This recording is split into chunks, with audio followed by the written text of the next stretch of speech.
छात्र आज हम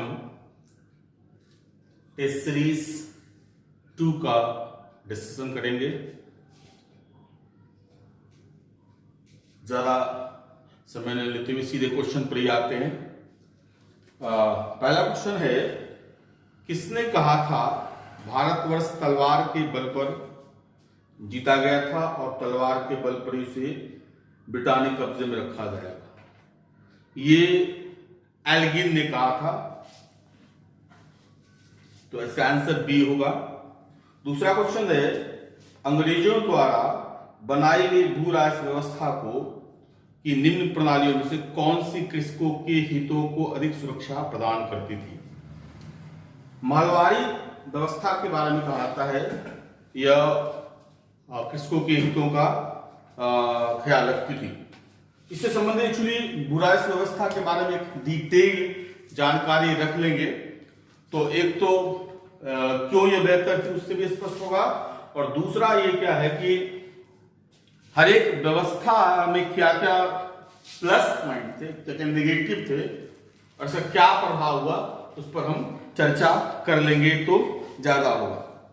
पहला है अस्थाई बंदोबस्त। अस्थाई बंदोबस्ती।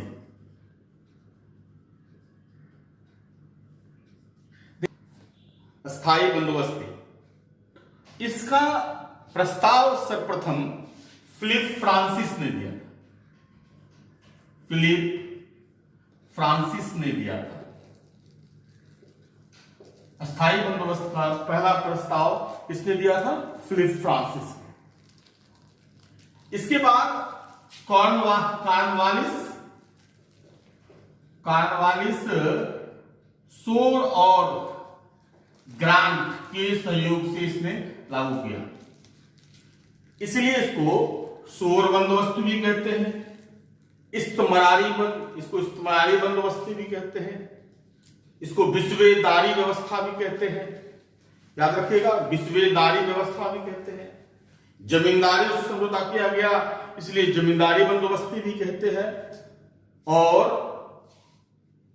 1793 में से अस्थायी कर दिया गया इसलिए अस्थायी बंदोबस्ती कहते हैं। 1793 इसके तहत जैसा कि सबको पता होगा 10/11 जो है अंग्रेजों के पास और 1/11 जमींदारों के पास। जमींदारों को भूमि का मालिक बना दिया गया।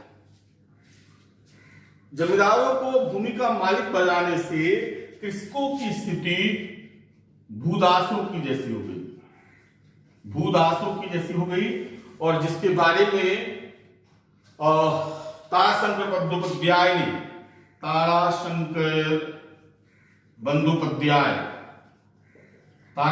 बंदोपाध्याय ने अपनी उपन्यास गणदेवता में लिखा है कि उनकी कैसी दयनीय स्थिति हो गई थी।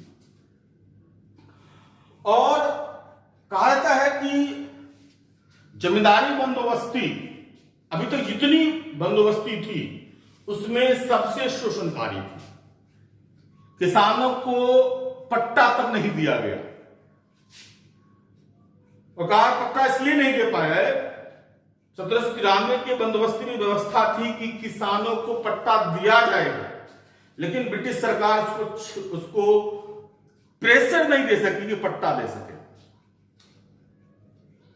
क्योंकि किसान से जमींदारों से अंग्रेजों को बहुत ज्यादा लाभ हो रहा था और जमींदारों को बहुत ज्यादा लाभ हो रहा था। और कहा जाता है कि जमींदारी बंदोबस्ती में जितना लाभ हो रहा था वैसा लाभ आज तक किसी भू राजस्व व्यवस्था में नहीं हुई। आप गौर कीजिएगा, 10/11 वो ले रहे थे, 1/11। 1901 में यह आकलन किया गया तो पता चला कि 20% ये अंग्रेजों को दे रहे थे और 80% जमींदारों के पास था। आप गौर कीजिएगा, ये 20% है 10/11 के इक्वल, यानी जमींदार बदस्तूर इसको चाहते थे। और इस कारण से अगर आप कांग्रेस के उदारवादियों के समय में किसानों के पक्ष में कांग्रेस नहीं आई, उसके पीछे एक कारण था, कांग्रेस के संगठन पर जमींदारों का कब्जा था। एक जमींदार थे आरसी दत्ता, जो कि जिन्होंने इकोनॉमिक हिस्ट्री ऑफ इंडिया लिखा है। RC Dutta economic history of India लिखा है। ये आईसीएस अधिकारी भी थे, ये आईसीएस अधिकारी भी थे और जमींदार भी थे, और ये सब समर्थक थे। ये लोग चाहते थे कि जमींदारी बंदोबस्ती रहे। हालांकि राजा राम मोहन राय जैसे लोग इसके विरोधी थे। यंग बंगाल मूवमेंट जो था हेनेबेवेन डेजो का, ये भी इसके विरोध में थे। और यह भारत के 19% क्षेत्र पे लागू था, जिसमें बंगाल, बिहार, उड़ीसा पूरा था, उत्तरी कन्नड़ा और बनारस। बनारस में एक इंपॉर्टेंट चीज है, पूछा जाता है कि बनारस में इस व्यवस्था को किसने लागू किया, तो जोनाथन डंकन ने लागू किया था इस व्यवस्था। ठीक है, यह व्यवस्था शोषणकारी थी। एक चीज याद रखिएगा कि इसमें एक सूर्यास्त कानून लागू किया गया था। सूर्यास्त कानून 1794 में लागू किया गया था। अगर जिस दिन फिक्स होता था, अगर उस दिन तक अगर जमींदार बुराइश नहीं पहुंचा पाते थे तो उनकी जमींदारी छीन ली जाती थी। इस तरह की से 17% जमींदारी छीन ली गई, और ये जमींदारी दूरवासी जमींदारों ने खरीद ली। ये दूरवासी जितने जमींदार थे, इनको न किसान से मतलब था, न खेती से मतलब था। इनको चाहिए था सिर्फ भू राजस्व ज्यादा से ज्यादा मिल सके।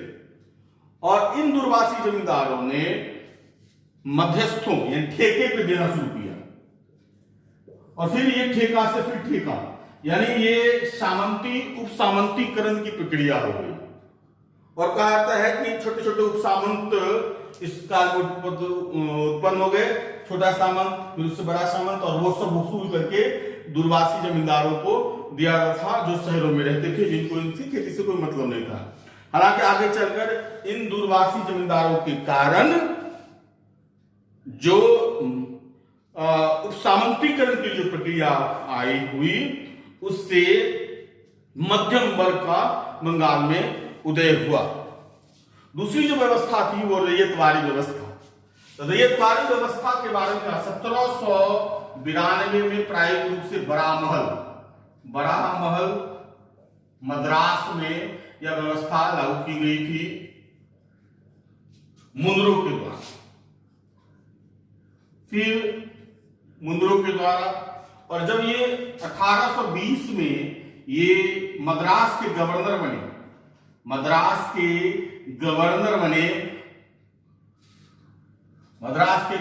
बने तो पूरे मद्रास में लागू कर दिया। और फिर बंबई में इसको एल्फिंस्टन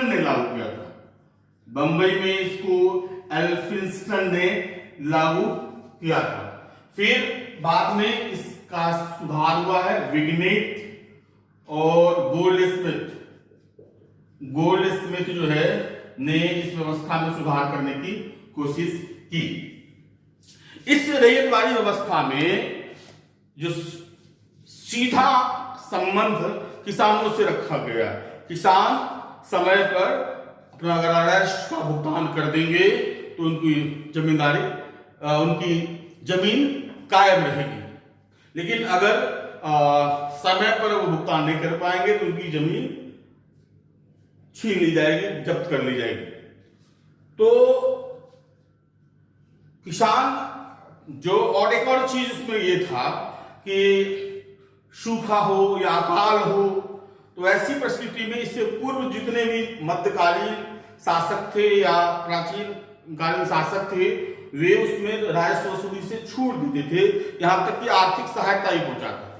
लेकिन इस रैयतवाड़ी व्यवस्था में ऐसी कोई छूट नहीं थी, और इस कारण इन किसानों को महाजनों के यहां भूमि गिरवी रखनी पड़ती थी।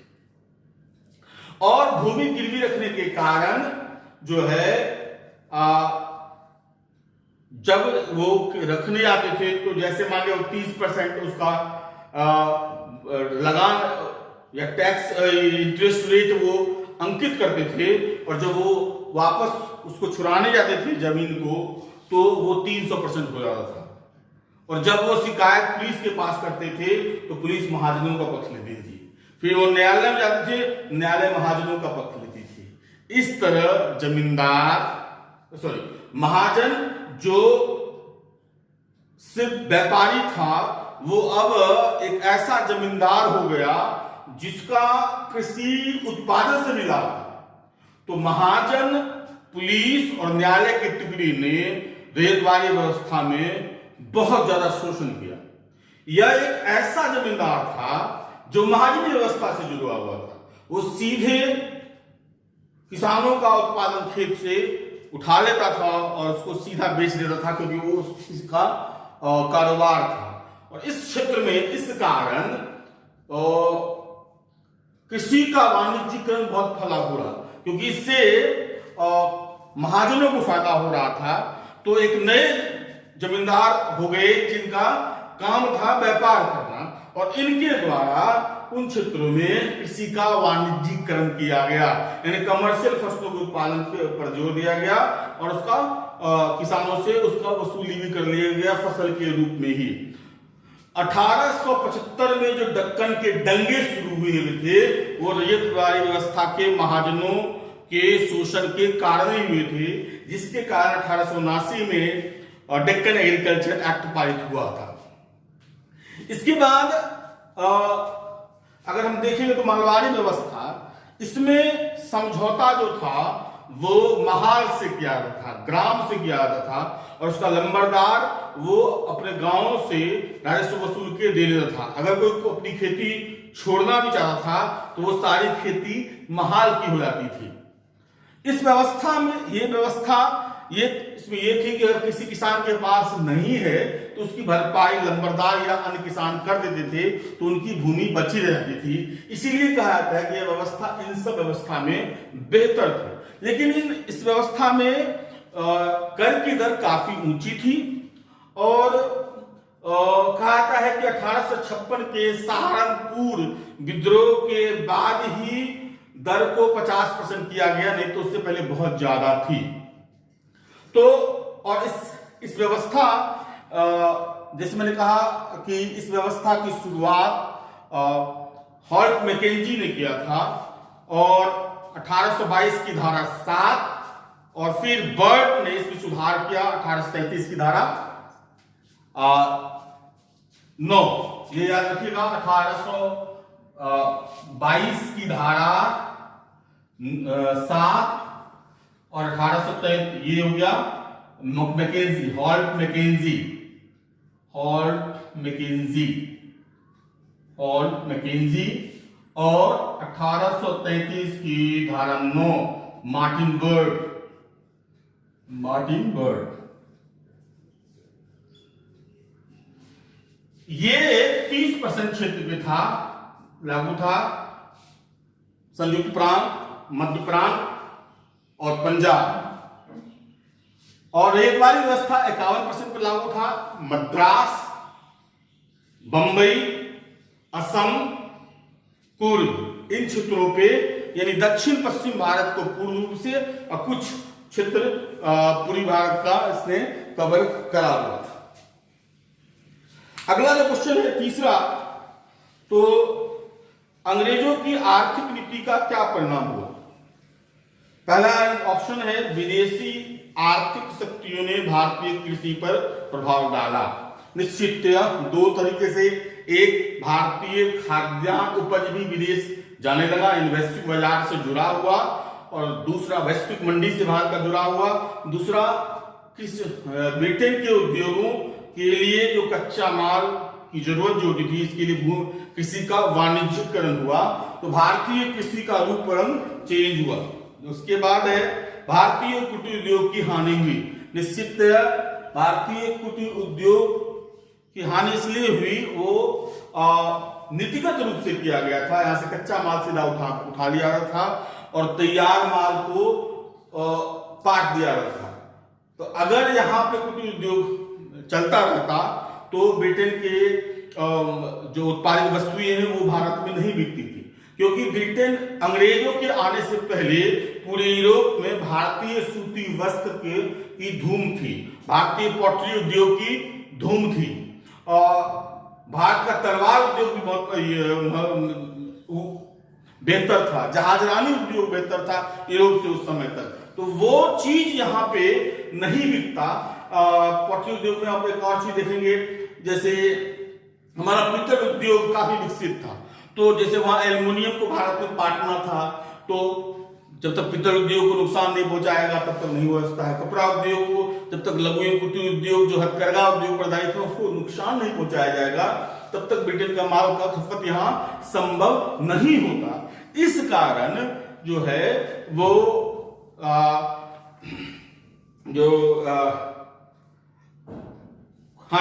जबरदस्ती हानि की गई थी। और मैंने कहा भी था, एक बेंटिक ने भी कहा था कि भारतीय जो बंगाल की भूमि बुनकरों की हड्डी से फटी पड़ी है। डफ ने कहा था कि शायद ही बंगाल का कोई क्षेत्र है जिसके नीचे बुनकरों की हड्डी नहीं फटी पड़ी है। और दूसरा एक उदाहरण दे सकते हैं कि बंगाल जो अंग्रेजों के आने से पूर्व 1.5 लाख वर्ग जनसंख्या थी, लगभग 19वीं शताब्दी आते थे वहां 15,000 जनसंख्या हो गई, क्योंकि वहां के लघु एवं कुटीर उद्योग को नष्ट कर दिया गया और वहां उसमें जो मजदूर थे वो अपने गांवों की ओर पलायन कर लिए गए। यानी नीतिगत रूप से भारतीय लघु एवं कुटीर उद्योग को नुकसान पहुंचाया गया, ये अनुमान था। और भारतीय व्यापार के स्वरूप में बदलाव आया, निश्चित वैश्विक मंडी से हमारा जुड़ाव हुआ। हम अब और इसका नेगेटिव एस्पेक्ट ये देख सकते हैं कि भारत जो है वो अब आयात करने वाला हो गया, जो पहले निर्यात करने वाला हुआ करता था। और चौथा जो पॉइंट है विऔद्योगीकरण की प्रक्रिया को तो नीतिगत रूप से ही अपनाया गया है। हालांकि मॉरिस ने इसका विरोध किया है कि कहीं भी जो बड़े उद्योगों की स्थापना होती है तो लघु एवं कुटीर उद्योग का नाश किया ही जाता है, इसलिए विऔद्योगीकरण नहीं है, औद्योगिकरण प्रक्रिया की शुरुआत है। परंतु वास्तविक में विऔद्योगिकरण प्रक्रिया एक नीतिगत प्रक्रिया थी जिससे ब्रिटेन के मालों को खपाया जा सके। यानी ये चारों पॉइंट सही है, आंसर इसका ई होगा। एक चीज जब भी मान रखिएगा, किसी मुख्य विशेषता, कारण, परिणाम, इस तरह के जो क्वेश्चन होंगे उसके आंसर ई होंगे। एक कारण नहीं हो सकता है, एक परिणाम नहीं हो सकता है, तो इसका कारण परिणाम से जुड़े हुए जो विश्लेषणात्मक क्वेश्चन होते हैं उसके आंसर ई हुई होनी चाहिए, चाहे वो हिस्ट्री में हो, चाहे वो पॉलिटी में हो, चाहे वो इकोनॉमी में हो। इस चीज को ध्यान में रखेंगे। 65वें पीटी में इस तरह के बहुत सारे क्वेश्चन पूछे गए और मैंने छात्रों को बताया है जो भी कोई विश्लेषणात्मक क्वेश्चन होगा, कारण क्या होगा, परिणाम क्या होगा, विशेषता क्या होगी, ये जो भी इस तरह का क्वेश्चन होगा इसका आंसर ई होगा, क्योंकि ये कॉम्प्रिहेंसिव नेचर का होता है। एक विशेषता नहीं होती है, एक कारण नहीं होता है, एक परिणाम नहीं होता है। जब तक मुख्य या नहीं शब्द का इस्तेमाल करें तो इसका आंसर ई होगा। चौथा क्वेश्चन है, सुमेलित कीजिए। ये सिंचाई आयोग से संबंधित है। आपको मैं बता दूं, सिंचाई आयोग से संबंधित चीजों को जानना बहुत जरूरी है, क्योंकि भारत में भारत जो है अंग्रेजों के आने के बाद, ऐसा नहीं है कि भारत में इससे पहले अकाल नहीं आए थे, लेकिन इक्के दुक्के अकाल आते थे। एक अकाल सिंधु, और उससे निपटने के लिए हमारे उपाय भी हुआ करते थे। अगर प्राचीन काल से देखेंगे तो सिंधु घाटी सप्ताह में भी अन्न भंडार, अन्नागार की स्थापना होती थी। उसका उद्देश्य था कि विपरीत परिस्थिति में उसका उपयोग किया जाए। मौर्यों के काल में सौगड़ा और महास्थान अभिलेख में अन्न संग्रह होता था, जिसका उपयोग लिखा हुआ था उस अभिलेख में, दोनों अभिलेख में, कि अकाल के समय लोगों को मदद की जाएगी। और पाटलिपुत्र में आया भी था अकाल और लोगों की मदद भी की गई थी। अगर मध्यकाल में देखेंगे तो मोहम्मद बिन तुगलक ने भी अकाल संहिता तैयार की और लोगों को तकामी ऋण, सोंधर ऋण जारी किया। अकबर ने भी इसी तरह की आकार संहिता तैयार की और लोगों को मदद किया। ये ब्रिटिश शासन व्यवस्था एकमात्र व्यवस्था थी जो अकाल या उससे निपटने के किसी भी उपाय से लगभग 100 वर्ष तक जुड़े नहीं, अछूता रहा। 1764 की बक्सर के युद्ध के बाद धीरे धीरे भारत पर उनका प्रसार बढ़ा और आप जान लें 1868 तक, 1866 में भयंकर अकाल आया था उड़ीसा में। उससे पहले भी अकाल आए थे। कहा जाता है, डिग्री साहब कहते हैं, विलियम डिग्री, कि 1800 से 1900 के बीच में अकाल से लगभग 2 करोड़ लोग मारे गए। 2 करोड़ से ज्यादा लोग मारे गए। और 1866-69 में जो भयंकर अकाल उड़ीसा में आया था, तब जाकर के ब्रिटिश सरकार जागी। उससे पहले अकाल की कोई व्यवस्था ब्रिटिश सरकार ने नहीं की थी। और 1869 में वो भी कैंपबेल समिति गठित की गई। वो अकाल आयोग नहीं था, वो कैंपबेल समिति गठित की गई और उसकी सिफारिश पर 1880 में अकाल आयोग गठित किया गया लिप्टन के समय, स्टेची आयोग। और स्टेची आयोग के रिकमेंडेशन पर जो है अकाल संहिता तैयार की गई और वो अकाल संहिता 1883 में तैयार की गई। और वो जो संहिता थी वो रिपन के समय में तैयार हुई। तो स्टेची आयोग हो जाएगा लॉर्ड लिप्टन। फिर है लॉयड आयोग। यह लॉयड आयोग जो था वो 1896-97 में गठित की गई थी। उस समय भयंकर आकार आया था। उस समय जो गवर्नर वाइसराय जो थे वो लॉर्ड एल्गिन द्वितीय थे, लॉर्ड एल्गिन द्वितीय के समय। तीसरा था मैकडोनाल्ड आयोग। यह मैकडोनाल्ड आयोग जो है वो गठित की गई थी कर्जन के समय में अकाल से निपटने के लिए। और वुडहेड आयोग 47-44 में जब बंगाल में भयंकर अकाल आया था जिसमें 50 लाख से ज्यादा लोग मारे गए थे, तो वुडहेड आयोग ने गठित किया गया था लॉर्ड वेवेल के समय में। इसका आंसर डी हो जाएगा। अगला क्वेश्चन है, बंगाल काश्तकारी अधिनियम, अवध लगान अधिनियम, मद्रास काश्तकारी अधिनियम, दक्कन काश्तकारी अधिनियम, मध्य प्रांत अधिकारी अधिनियम। इसका आंसर डी होगा। जैसे एक चीज इसमें यहां ध्यान रखिएगा कि 1870 के दशक में किसानों का आंदोलन गति पकड़ने लगा। 19वीं शताब्दी के उत्तरार्ध में किसानों का आंदोलन लगभग भारत के हर एक क्षेत्र में हुआ। पश्चिम, पूर्व, दक्षिण हर एक जगह किसानों का आंदोलन हो रहा था। 1875 में दक्कन दंगे हुए जिसके फलस्वरूप 1859 में डेक्कन एग्रीकल्चर एक्ट पारित हुआ। उसी तरह 1886 में अवध लगान अधिनियम, मद्रास काश्तकारी अधिनियम पारित हुआ और मध्य प्रांत काश्तकारी अधिनियम 1883 में, और 1885 में बंगाल काश्तकारी अधिनियम पारित किया गया था। बंगाल काश्तकारी अधिनियम के बारे में कहा जाता है कि यह पवना आंदोलन का परिणाम था। 1885 में बंगाल रेतवारी अधिनियम जो था वो कहा जाता है बंगाल टेनेंसी एक्ट 1885 व पवना विद्रोह का परिणाम था। उसके बाद हम आगे आते हैं।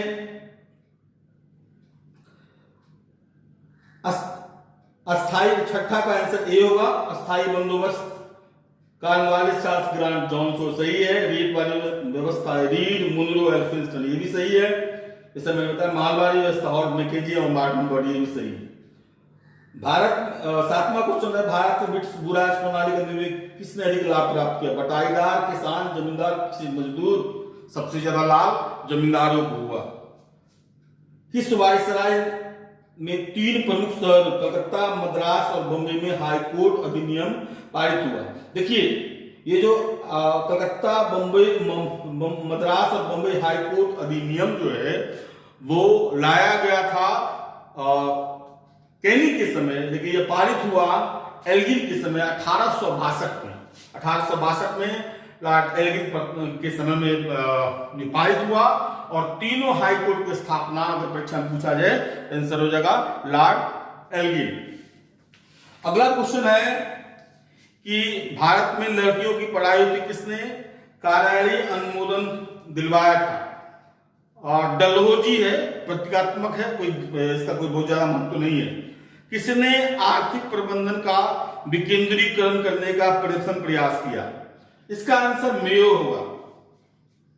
आप मेयो के बारे में जान लीजिए कि इन्होंने फाइनेंशियल डिसेंट्रलाइजेशन यानी राज्यों को आर्थिक स्वायत्ता देने की शुरुआत पहले सर्वप्रथम मेयो ने ही की थी। इतना ही नहीं, राज्य रेलवे की शुरुआत भी इन्होंने ही की थी। राज्य रेलवे की शुरुआत 1872 में इन्होंने ही की थी और अलग से कृषि विभाग की स्थापना भी लॉर्ड मेयो ने ही की थी। ये सब घटना 1872 की है। और एक और याद रखिएगा, 1872 में ही प्रथम प्रायोगिक जनगणना हुई जो 1881 में नियमित जनगणना निपन के समय में हुई। एक मात्र यह गवर्नर था, यह वाइसराय था जिसकी हत्या उसके कार्यकाल में हुई थी। एक अफगान ने इनकी 1872 में हत्या कर दी। अगला क्वेश्चन है, पहला टेलीग्राफ लाइन लॉर्ड डलहौजी द्वारा 1853 में किसके बीच शुरू की गई? यह कलकत्ता और आगरा के बीच। आंसर हो जाएगा डी। अगला है मैचिंग है, इसका आंसर बी होगा। कॉर्नवालिस ने न्यायिक और राजस्व कार्यों का पृथक प्रबंधन किया। शक्ति पृथक्करण सिद्धांत का शुरुआत किया कॉर्नवालिस ने, न्यायिक और राजस्व कार्यों का पृथक किया। पहले ये जो डीएम हुआ करते थे, तो आईसीएस अधिकारी हुआ करते थे, उनके पास दोनों शक्तियां होती थी, न्यायिक शक्तियां भी और राजस्व शक्तियां भी। तो वो कॉर्नवालिस के समय अलग अलग कर दिया गया। उसके बाद सहायक संधि किसने लागू की? वेलेस्ली ने। विलियम बेंटिक ने अपील और सर्किट की जो प्रांतीय अदालतों था उसको रद्द कर दिया। और व्यक्तिगत सिद्धांत आप जानते हैं, डलहौजी होगा। 13वां क्वेश्चन है गोरखा युद्ध। ये गोरखा युद्ध लॉर्ड हेस्टिंग के समय हुआ था और इसी युद्ध के बाद सुगौली की संधि 1816 में हुई थी। ठगी को दबाना ये विलियम बेंटिक के समय हुआ था, सिलीमैन ने यह किया था। उसको भारतीय प्रेस की आजादी, मेटकॉफ को भारतीय प्रेस था, मुक्तिदास दाता कहा जाता है, क्रिस्टोफर दास को भारतीय प्रेस का राजकुमार कहा जाता है। सबसे पहला जो प्रेस पर प्रतिबंध आया था 1798 में वेलेस्ली के समय में हुआ था। उसके बाद 1824-26 के आसपास में भी एमएस के समय ये जो है थोड़ा सा प्रतिबंध लगा था। डाक पद्धति का परिचय डलहौजी के समय हुआ था। अगला क्वेश्चन है, तो इसका आंसर डी हो जाएगा 14 कि इनमें से कौन सुमेलित है? इनमें से सभी सुमेलित है, इसलिए मैंने इसका आंसर ई दिया है। लॉर्ड मेयो राज्य रेलवे का प्रारंभ किया, स्टेट रेलवे का प्रारंभ किया 1872 में लॉर्ड मेयो ने, जिसे मैंने पहले कहा ये सही है। नॉर्थबुक वेल्स के प्रिंस का दौरा 1875 में हुआ था। वेल्स के प्रिंस का दौरा 1875 में हुआ था। तीसरा है लिप्टन, दिल्ली दरबार में सभा करना। 1 जनवरी 1870 को एक भारत जो भूख और अकाल से ग्रसित था और उस समय 1 जनवरी 1870 को दिल्ली दरबार का आयोजन किया गया और उसमें दरबार का आयोजन किया गया और उसमें महारानी को ब्रिटेन की महारानी घोषित किया गया था। रिपन भारत में प्रथम जनगणना 1881, ये भी सही है, यानी इसका चारों सही, इसका आंसर ई हो गया। अब 18वां क्वेश्चन है, ये भी मैचिंग है।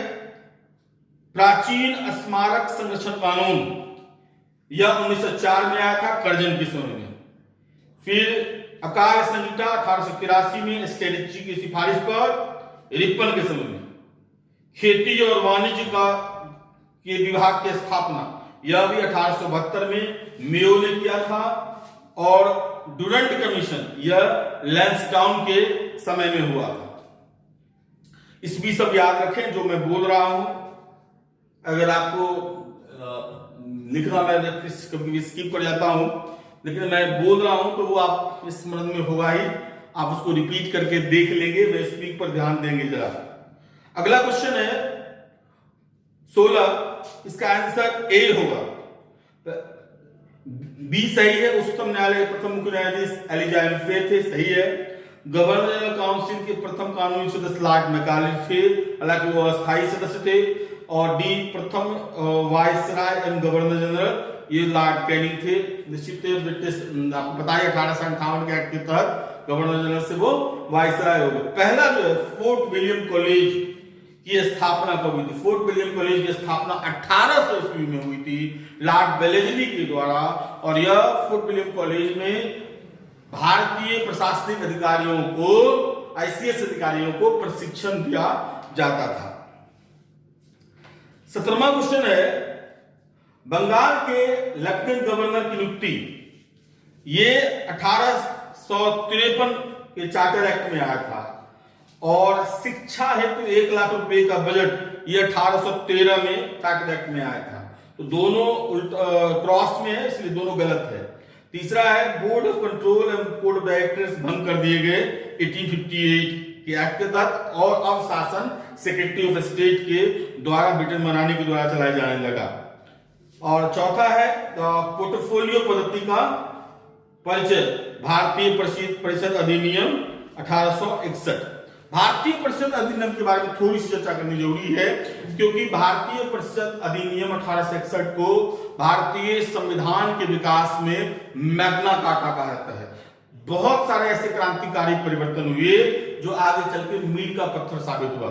पहला परिवर्तन ये हुआ निश्चित है पोर्टफोलियो सिस्टम, यानी विभागीय बंटवारा की शुरुआत ये 1861 के एक्ट से हुआ। दूसरा इंपॉर्टेंट हुआ था, पहली बार बजटीय व्यवस्था लागू की गई इसी एक्ट के तहत। और तीसरा जो सबसे इंपॉर्टेंट था, पहली बार भारतीयों को गवर्नर के काउंसिल में जगह दी गई। इसी एक्ट के द्वारा भारतीयों को गवर्नर की काउंसिल में जगह दी गई, यानी शासन में भारतीयों की भागीदारी की पहली पहल 1861 के एक्ट के तहत ही की गई थी। अगला क्वेश्चन है भारत के विभाजन का बाल्कन प्लान क्या था? यह लॉर्ड माउंटबेटन के मस्तिष्क की उपज थी। जिस तरह यूरोप के बाल्कन क्षेत्र में, जिस तरह तुर्की के द्वारा जो कब्जा किया हुआ था, बाल्कनाइजेशन ऑफ यूरोप, जो उसको बंटवारा कर दिया गया था, उसी तरह तुर्की से काट करके उसी तरह का बाल्कनाइजेशन भारत में किया गया और भारत से काटकर पाकिस्तान को अलग किया गया, जिसको बाल्कन प्लान कहते हैं। यह लॉर्ड माउंटबेटन की उपज है। महात्मा गांधी के नेतृत्व में चलाया गया चंपारण का नील सत्याग्रह 1917 था। निश्चित यह तिनकठिया व्यवस्था के विरुद्ध था। लेकिन आप नील व्यवस्था के बारे में एक आप ये मान के रखिए, तिनकठिया व्यवस्था एक मुख्य कारण था। लेकिन उस समय जो मुख्य कारण वो था कि जर्मनी में रासायनिक नील की खोज हो गई थी। और इस कारण अब भारत में जो उत्पादित नील थी उसकी बिक्री संभव नहीं थी। तो जो नीले जमींदार जिन्होंने कुछ बोली लगाकर नील उत्पादन करने की जमींदारी खरीदी थी, उनको बहुत नुकसान हुआ। तो उन्होंने सोचा कि हम इसकी भरपाई कैसे करेंगे। तो उन्होंने रैयतों पर 50% टैक्स बढ़ा दिया। और इस कारण पहले से ही खेती करनी मुश्किल थी, पहले से ही पेट भरना मुश्किल था, बढ़ी हुई दर को देना असंभव सी बात थी। और उसमें भी जबरदस्ती वसूला जाने लगा।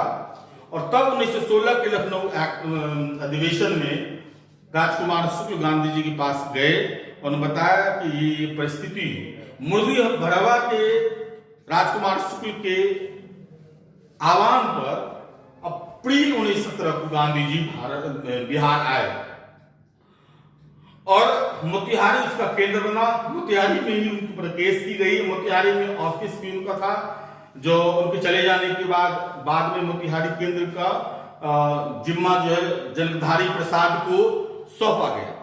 यह आंदोलन काफी चर्चित आंदोलन था। इस आंदोलन ने भारतीय राष्ट्रीय आंदोलन की दशा और दिशा दोनों को परिवर्तित कर दिया। इसने एक तो भारतीय किसान आंदोलन को राष्ट्रीय पटल पर ला दिया और किसानों की समस्या को राष्ट्रीय समस्या के रूप में प्रस्तुत कर दिया। और ऐसा आगे देखा जा गया कि किसान आंदोलन जो है नेतृत्व को उभारने का सबसे बड़ा माध्यम बना। जिसे चंपारण सत्याग्रह से गांधी जी प्रसिद्ध हुए, यूपी अवध किसान आंदोलन से पंडित नेहरू प्रसिद्ध हुए, जवाहरलाल नेहरू, और बारदौली सत्याग्रह से सरदार वल्लभ भाई पटेल, और चंपारण सत्याग्रह से आप मान सकते हैं डॉक्टर राजेंद्र प्रसाद भी। यानी जो भारतीय राजनीति का जो शीर्ष नेतृत्व था, उसका जो प्लेटफॉर्म था वह किसान आंदोलन बना। तो किसान आंदोलन की अहम भूमिका का इस आंदोलन में हुआ। दूसरा, एक निश्चित रणनीति के द्वारा आंदोलन को कैसे आगे बढ़ाया जाए, सत्याग्रह अहिंसा को कैसे का हथियार बनाकर कैसे बनाया जाए, एक निश्चित रणनीति की शुरुआत यहां हुई, जिसका प्रयोग आगे चल के गांधी जी ने 1920 में स्वराज और सविनय विज्ञान में पूर्ण स्वराज और उसके बाद भारत छोड़ो आंदोलन का की स्पष्ट रूपरेखा प्रस्तुत की। इस आंदोलन में से जुड़े नेता आगे जाके भारतीय राष्ट्रीय आंदोलन में काफी प्रमुख भूमिका निभाए।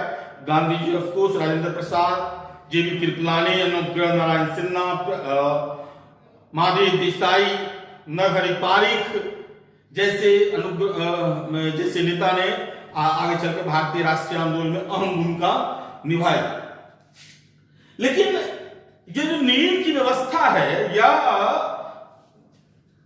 भारत में यह समस्या बहुत पहले से है। अंग्रेज, मैंने कहा कि 1858 तक आते आते कमर्शलाइजेशन ऑफ एग्रीकल्चर, कृषि का वाणिज्यीकरण अंग्रेजों के लिए काफी लाभप्रद हुआ। चाय, जूट, कपास, कॉफी, इसमें इन्वेस्टमेंट से उनको बहुत ज्यादा लाभ हो रहा था। खास के नील में एकाधिकारी प्रभाव बहुत ज्यादा था। यानी यही नील से यही ज्यादा उत्पादन होता था, एकाधिकारी मोनोपोली थी। एकाधिकारी प्रभाव में बहुत ज्यादा लाभ होता है। तो अंग्रेज जमींदारों ने बंगाल में आकर के जमींदारी खरीदना शुरू किया और वहां पे लोगों को मजबूर किया नील की खेती करने के लिए।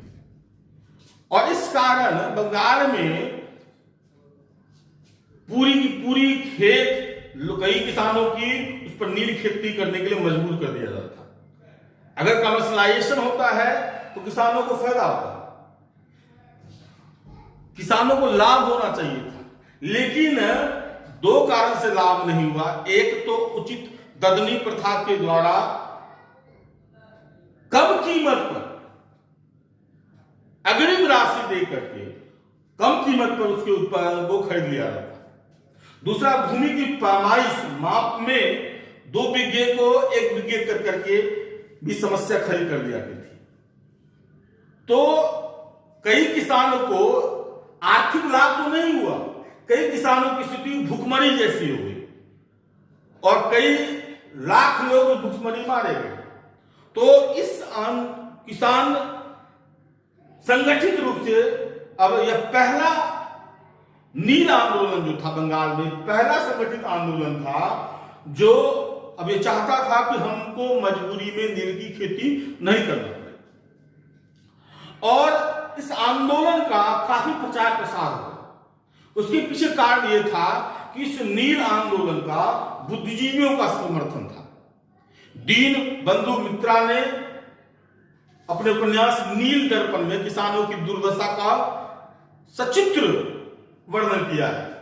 जिसका अंग्रेजी अनुवाद माइकल मधुसूदन दत्त ने किया, तो धीरे धीरे जो किसानों की दुर्दशा स्प्रेड होने लगी, बुद्धिजीवी ज्यादा इंटरेस्ट लेने लगे। यहां तक कि हरिश्चंद्र मुखर्जी जो हिंदू पेट्रियट के उस समय संपादक थे, उन्होंने इस आंदोलन को काफी ज्यादा आगे बढ़ाया। और दिगंबर विश्वास, विष्णु विश्वास, ये सब इसके मुख्य नेता थे। हेमचंद्र आकरकर जैसे प्रशासनिक कार्य ने भी मदद करी। और तब अंग्रेजों को लगा कि नहीं, मजबूर अब किसी को नहीं किया जाएगा, और 1860 में नील आयोग गठित किया गया और यह शर्त रखी गई कि जो स्वेच्छा से नील की खेती करना चाहते हैं करें, और नहीं तो उसको मजबूर नहीं किया जाएगा। इससे नीले किसानों को लगा कि अब बहुत ज्यादा लाभ नहीं होगा। तब वहां से वो लोग बिहार में आए और सुधार ये किया कि वहां पे पूरा 20 कट्ठे, एक बीघे में 1 बीघा यानी 20 कट्ठा पर 20 कट्ठा पर नील खेती के लिए मजबूर कर दिया था। यहां पे व्यवस्था में सुधार किया कि नहीं, कम से कम भूख तो मिटता रहे, इसलिए 20 कट्ठे में 3 कट्ठा जो है, यानी 1 बीघे में 3 कट्ठे पर खेती करने के लिए मजबूर किया गया। हालांकि यहां भी पैमाइश में 2 बीघे को 1 बीघे कर दिया था और बहुत सारी समस्याएं थी। और अगर इससे मुक्ति चाहते थे तो सिर्फ और सिर्फ तवान देकर मुक्ति हो सकती थी। तो यह शोषणकारी व्यवस्था जारी रही। तो नील की खेती की व्यवस्था वो उस समय से आप ले सकते हैं। अगला जो क्वेश्चन है, हाँ, एका आंदोलन के क्या कारण थे? देखिए, एका आंदोलन की जो आंसर होगा ए, अधिक लगान और गैर कानूनी रूप से खेत छीनना, ये इसके मुख्य कारण थे। दूसरा कारण ये था, एक तो भू राजस्व की बढ़ी हुई दर थी और नहीं देने पर भूमि छीन जाती थी। तीसरा कारण ये था कि नगद में वो फसल ले लिया करते थे, जबकि समय परिवर्तन के साथ और मुद्रास्फीति बढ़ने के साथ अब उसकी जो फसल की कीमत बढ़ गई थी। तो किसान चाहते थे कि नगद में ले, जिससे कि हम इसको बेच करके ज्यादा नगद मिलेगा और नगद में हम देंगे। क्योंकि अगर उसका कहना यह था कि जो पहले की जो कीमत थी, अब ये कीमत बढ़ गई है कि हमारे उपज की, और हमको उपज दे देंगे तो हमको वो लाभ नहीं मिलेगा। यानी जो मुद्रास्फीति के बढ़ने के साथ या जो व्यवसायीकरण के बढ़ने के साथ उपज की कीमत बढ़ गई, तो वो चाहते थे कि कीमत बढ़े हुए कीमत से हम जो लाभ कमाएं तो नगद में दे। अगर फसल ले लेंगे तो ज्यादा कीमत की फसल को कम आंक करके वो ले जा रहे थे। ये इसका मुख्य उद्देश्य था। और इस आंदोलन का नेतृत्व मदारी पाशा ने किया था। उत्तर प्रदेश में यह आंदोलन हुआ था, इसका नेतृत्व मदारी पाशा ने किया था। हरदोई, बहराइच, सीतापुर में यह आंदोलन हुआ था। उसके बाद है अवध किसान। अगला क्वेश्चन है, नायक धोबी बंद सामाजिक बहिष्कार का एक रूप था जो 1919 में किसानों द्वारा प्रतापगढ़ जिले में चलाया गया था। नाय धोबी बंद यानी बहिष्कार किया जाएगा, नाय और धोबी उनके अब काम नहीं करेंगे, इस तरह का आंदोलन था। इस आंदोलन के कारण ही अवध में यह आंदोलन चला था जिंगुरी सिंह और दुर्गापाल के द्वारा। बाद में इस आंदोलन का नेतृत्व रामचंद्र ने ले लिया, बाबा रामचंद्र ने ले लिया, और उन्हीं के द्वारा अवध किसान सभा की स्थापना की गई। तीसरा है, 22वां क्वेश्चन है, तेभागा आंदोलन 1946 से 1950 के बीच। यह जो आंदोलन जो था वो फ्लाउड कमीशन की सिफारिश को लागू करने के प्रश्न पे था। फ्लाउड कमीशन ने सिफारिश की थी कि अगर कोई भूमि का मालिक अगर पूंजी नहीं लगाता है तो 2/3 हिस्सा उपज का पट्टादार के पास रहेगा और 1/3 जो है वो जमींदारों या भूमि के मालिकों को होगा। बटाईदार यानी वहां के, जिसको वहां पे वर्गादार कहा जाता है, वर्गादारों ने आंदोलन किया था फ्लाउड कमीशन की सिफारिश को लागू करने के लिए, और उसका उद्देश्य था 2/3 उपज पे उसका करना। अगला जो है वो 1836 से 46 के दौरान मालाबार में जन्मी हिंदू जमींदारों के विरुद्ध मोपिलों का जो विद्रोह का नेतृत्व किसने किया था? इसका नेतृत्व सैयद अली और उसका पुत्र फजल अली ने किया था। देखिए, ये जो मोपला विद्रोह है यह 13वीं शताब्दी से ही केरल के आसपास चल रहा था। नंबूदरी और नायडू जो हिंदू सवर्ण जो जमींदार थे उनके खिलाफ चल रहा था। और 1836-40 में सैयद अली और फजल अली के नेतृत्व में यह आंदोलन तीव्र रूप लिया। 1921 में भी यह आंदोलन अपने चरमोत्कर्ष पर पहुंच गया था और इसके नेता उस समय थे अली मुसलियार। और इस आंदोलन का समर्थन महात्मा गांधी भी कर रहे थे,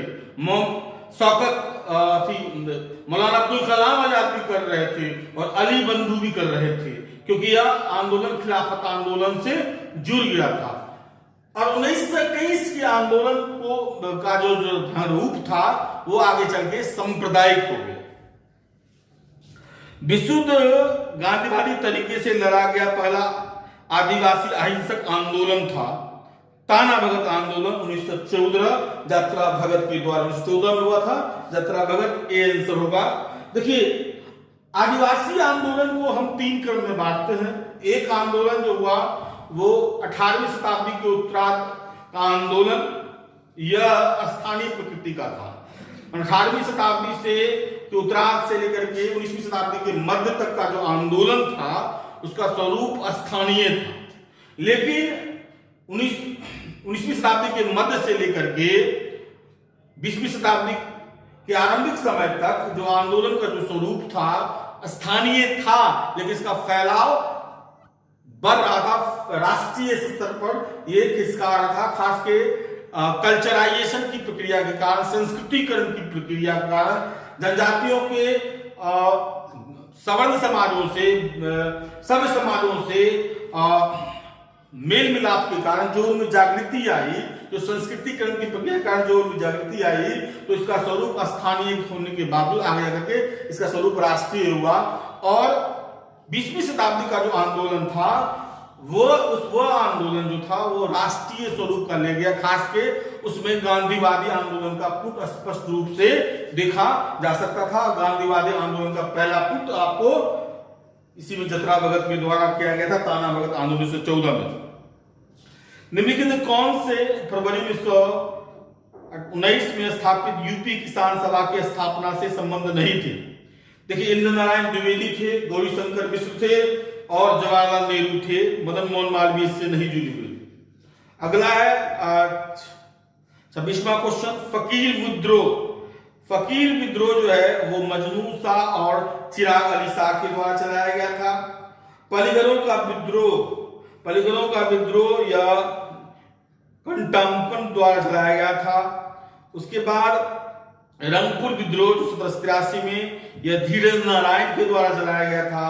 और D1 यानी पागलपंथी विद्रोह यह करमशाह और टीपू के द्वारा चलाया गया था। इसका आंसर डी हो जाएगा। 27वां क्वेश्चन, कोल विद्रोह का नेतृत्व बुद्धू भगत ने किया था। रामोशी विद्रोह का नेतृत्व चित्तर सिंह ने किया था। भूमिज विद्रोह का नेतृत्व गंगा नारायण ने किया था। और संथाल विद्रोह का नेतृत्व सिंधुलाल कानू ने किया था। संथाल विद्रोह जनजातीय आंदोलन से जुड़े हुए हमने एक वीडियो पहले भी दिया था, उसमें आप उसको देख सकते हैं। जनजातीय आंदोलन और किसान आंदोलन से जुड़ा हुआ एक विस्तृत वीडियो हम 2 जारी कर चुके हैं। आप उसमें देख करके उससे आप ज्यादा से ज्यादा लाभान्वित हो सकते हैं।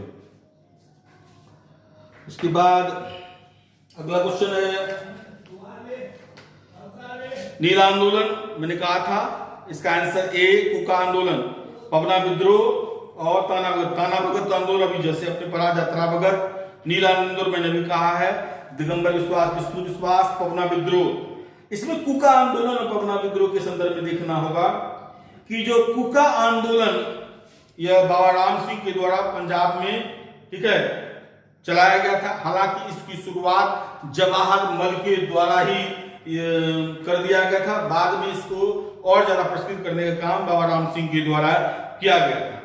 पवना विद्रोह या अपने आप में पहले ऐसा विद्रोह था 1873 में यह विद्रोह शुरू हुआ था। यह भारत का सबसे ज्यादा संगठित किसान आंदोलन समय तक का था।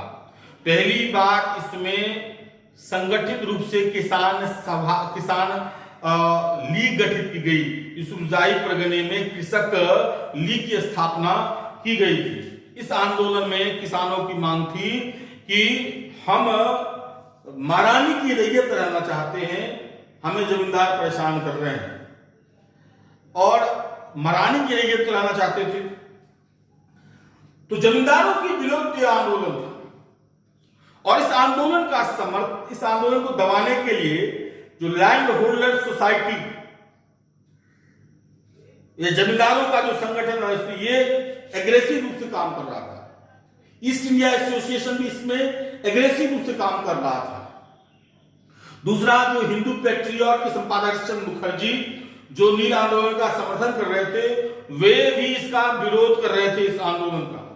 और कुछ हद तक कहा जाता है कि उसमें हिंदू पैट्रियट ने इसको सांप्रदायिक रंग देने की कोशिश की, क्योंकि जो किसान में अधिकतर थे वो मुसलमान थे। हालांकि कई हिंदुओं ने भी इस आंदोलन में भाग लिया था, लेकिन अधिकतर जो थे मुसलमान थे, इसलिए सांप्रदायिक रंग देने की कोशिश की गई। अंग्रेजों के लिए बहुत बुरी स्थिति हो गई। एक तो अंग्रेज के स्वामी भक्त थे जमींदार, जिससे अंग्रेजों को बहुत लाभ हो रहा था, और सारे रैयत कहना चाह रहे थे, हम महारानी की रैयत होना चाहते थे। तो कोई कहता हम आपकी रैयत होना चाहते हैं, आपको मालिक मानना चाहते हैं, तो उसका समर्थन न करना भी अंग्रेजों के लिए बहुत प्रतिकूल स्थिति थी, यानी किम कर तिमुट की स्थिति थी। लेकिन लगा कि अधिकतर किसान कह रहे हैं कि हम महारानी की रैयत होना चाहते हैं। इसी कारण मैंने अभी कहा था कि पवना विद्रोह के कारण ही 1885 का बंगाल टेनेंसी एक्ट पारित किया गया। अगला जो क्वेश्चन है विद्रोह से संबंधित ही है, अवोम विद्रोह। इसका आंसर गोवर्धन कुमार। उसके बाद खासी विद्रोह, इसके हो गए तिरुत सिंह। कच्छा बागा विद्रोह, इसका आंसर हो जाएगा शंभुदान। और जलिया सांग आंदोलन, जदोनाम के और उनकी बेटी रानी गोडल्ली के द्वारा, जिसको रानी की उपाधि जवाहरलाल नेहरू ने दिया था। 30वां है उत्तर प्रदेश किसान सभा गठन 1918। प्रतापगढ़ जिले में अवध किसान सभा गठन 1920। प्रतापगढ़ जिले का नाई द्वीप आंदोलन 1922। हरदोई बहराइच सीतापुर जिले में आंदोलन 1921। मदारी परिषद जो अभी मैंने बताया है। निम्नलिखित कौन सा जोड़ा सुमेलित नहीं है? इसमें सभी 31वां क्वेश्चन में सभी जोड़ा सुमेलित है। तेबागा आंदोलन बंगाल में हुआ था, एक आंदोलन उत्तर प्रदेश में हुआ था, तेलंगाना आंदोलन हैदराबाद में हुआ था, पुनप्पा वायलार आंदोलन केरल में। सभी सही है। 32वां का आंसर हो जाएगा बी। आसान है, उसको देखिए। सजान सरस्वती खान अब्दुल गफ्फार खान। स्वामी रामानंद का हैदराबाद में हुआ था। संथाल विद्रोह, मुंडा विद्रोह, तो इसका आंसर हो जाएगा 33 का डी। 34 से अखिल भारतीय किसान सभा सर्वप्रथम 1936 में कहां आयोजित की गई थी? ये लखनऊ में आयोजित की गई थी, और इसके अध्यक्ष सजान सरस्वती थे। इसके महासचिव एन.जी. रंगा हुए। वही एन.जी. रंगा जिन्होंने चंपारण सत्याग्रह का विरोध किया था, याद रखिएगा।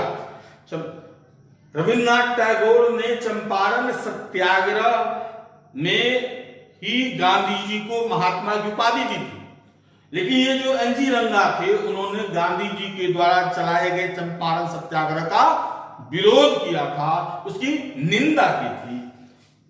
और इसी 36 के किसान आंदोलन में पंडित जवाहरलाल नेहरू भाग लेने गए थे, और उन्होंने आश्वासन दिया था 1937 के चुनाव में हमारी सरकार बनेगी तो हम आपके हितों की रक्षा करेंगे। लेकिन ऐसा कुछ हुआ नहीं था, कोई हितों की रक्षा नहीं हुई। न तो जमींदारी उन्मूलन किया गया, न बुराई को कम किया गया, न किसी सिंचाई की व्यवस्था की गई। यहां तक कि राजेंद्र प्रसाद के नेतृत्व में गठित कृषि समिति को भी भंग कर दिया गया श्री कृष्ण सिंह के द्वारा। उसके बाद वर्ष 1923 में केरल के मालाबार क्षेत्र में आरंभ हुए मुगला आंदोलन, किसने समर्थन किया? महात्मा गांधी, शौकत अली, मौलाना अब्दुल कलाम आजाद, ये सब ने समर्थन किया था। इसीलिए मोहम्मद अली जिन्ना, इसमें मोहम्मद अली जिन्ना ने नहीं समर्थन किया था, बाकी सभी ने किया था। एक चीज याद रखिएगा गौर से, 1920 के खिलाफत आंदोलन का मोहम्मद अली जिन्ना ने तीव्र विरोध किया था। उन्होंने कहा था कि आप अली बंधुओं के हाथों में खेल रहे हैं। गांधी जी को चेताया था कि आप अली बंधुओं के हाथों में खेल रहे हैं, ये सांप्रदायिक लोग हैं और ये अपनी मांग मनवाने के लिए बाद में इसका दुरुपयोग करेंगे।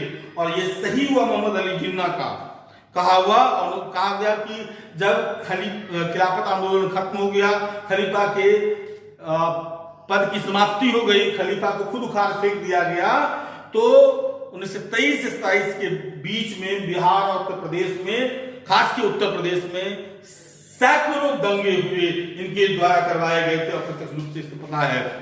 और इसमें एक और भी चेंज हुआ, आप अगर देखेंगे तो खिलाफत आंदोलन का विरोध किया था कि नहीं, यह राजनीति का विषय नहीं है, धर्म का विषय, व्यक्तिगत विषय, इसमें गांधी जी को समर्थन नहीं करना चाहिए। 1925 तक मोहम्मद अली जिन्ना राष्ट्रवादी नेता के रूप में सामने आए हैं। उनका भारतीय राष्ट्रीय कांग्रेस में पदार्पण 1906 में हुआ था, जब वो दादा भाई नेहरू जी के पीए के रूप में आए थे और उन्होंने वहां पे हिंदी में उनका भाषण भी पढ़ा था। उस समय तक वो राष्ट्रवादी नेता थे। सरोजिनी नायडू ने उन्हें हिंदू मुस्लिम एकता का दूत भी कहा था और खिलाफत आंदोलन का विरोध किया था। लेकिन 25 के बाद ऐसा उसके महसूस, 20 के बाद, आज के 20 के बाद 20 में उन्होंने रिजाइन दिया था, एनी बेसेंट ने भी रिजाइन दिया था और मोहम्मद अली जिन्ना ने भी दिया था। तो 20 के बाद उनको लगा कि कांग्रेस नेतृत्व में उनकी पूछ नहीं होगी। उनको यह महसूस हो गया कि जो सांप्रदायिक मुस्लिम नेता हैं, जो सांप्रदायिक मुस्लिम नेता हैं, जो मुस्लिम लीग से जुड़े हुए हैं, जो जहर घोलने की बात करते हैं, या मुस्लिम लीग से हटके हुए वो लोग जो हिंदू मुस्लिम एकता पर चोट करते हैं, जो सांप्रदायिक जहर घोलते हैं, उनकी कांग्रेस के द्वारा सुनी जाती है, उनको महत्व दिया जाता है। लेकिन जो कांग्रेस में राष्ट्रवादी नेता हैं, जो हिंदू मुस्लिम एकता के दूत हैं, उनको उनकी कोई पूछ नहीं होती थी।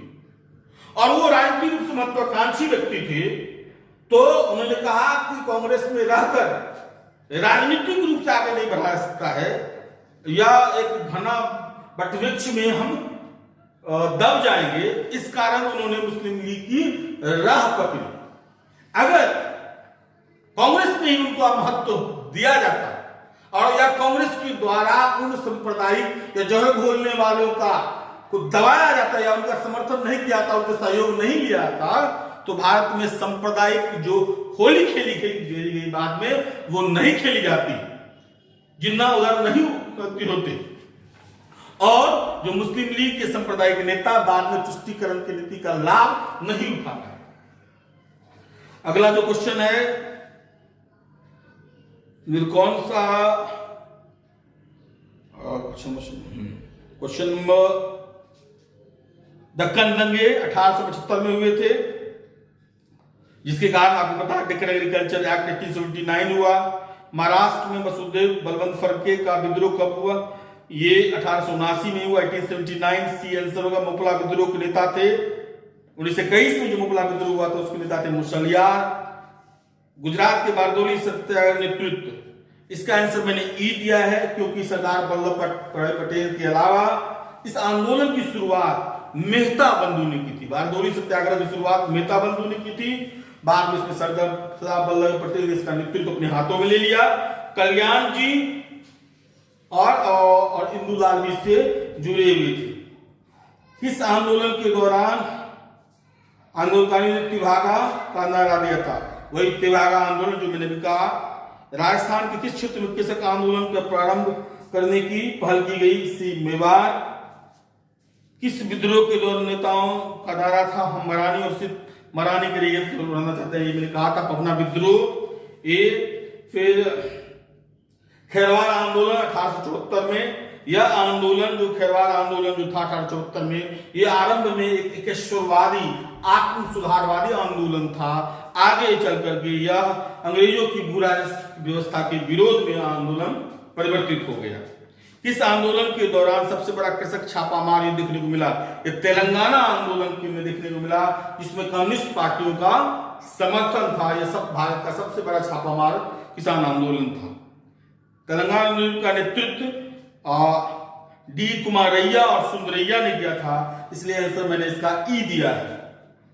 निम्न कौन सा किसान विद्रोह नहीं है? चंपारण और खेरा सत्याग्रह किसान आंदोलन था, लेकिन भोपाल और अहमदाबाद का जो आंदोलन था नहीं था, इसलिए इसका मैं आंसर ई दिया है।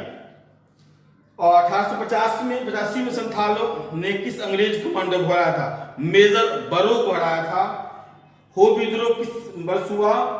1820-21 के दौरान हुआ। 1908 के छोटा नागपुर काश्तकारी अधिनियम पर किस पर रोक लगाई गई? तो ये बैठ बेगारी पर रोक लगाई गई थी। इससे पहले जो आदिवासियों की खुदकुट्टी व्यवस्था थी, जो कि सामूहिक खेती करने की व्यवस्था थी, उसको रोक लगा दी गई थी और बैठ बेगारी लगा दी गई थी। तो इसका विरोध हुआ। तो 1908 में जो मुंडा विद्रोह के बाद 1908 का जो काश्तकारी अधिनियम है उसमें बैठ बेगारी पर रोक लगा दी गई थी। 50वां है, कौन सी घटना महाराष्ट्र में घटित हुई? कोल विद्रोह, रंपा विद्रोह, संथाल विद्रोह। रंपा विद्रोह आंध्र में हुआ था, संथाल विद्रोह आप जानते हैं झारखंड को था। कोल विद्रोह भी झारखंड में हुआ था। भील विद्रोह जो है यह महाराष्ट्र में हुआ था। 1857 के विद्रोह मुख्यतः किस कारण से असफल हुए? रोक दिया जाए। आज के लिए इतना ही, धन्यवाद।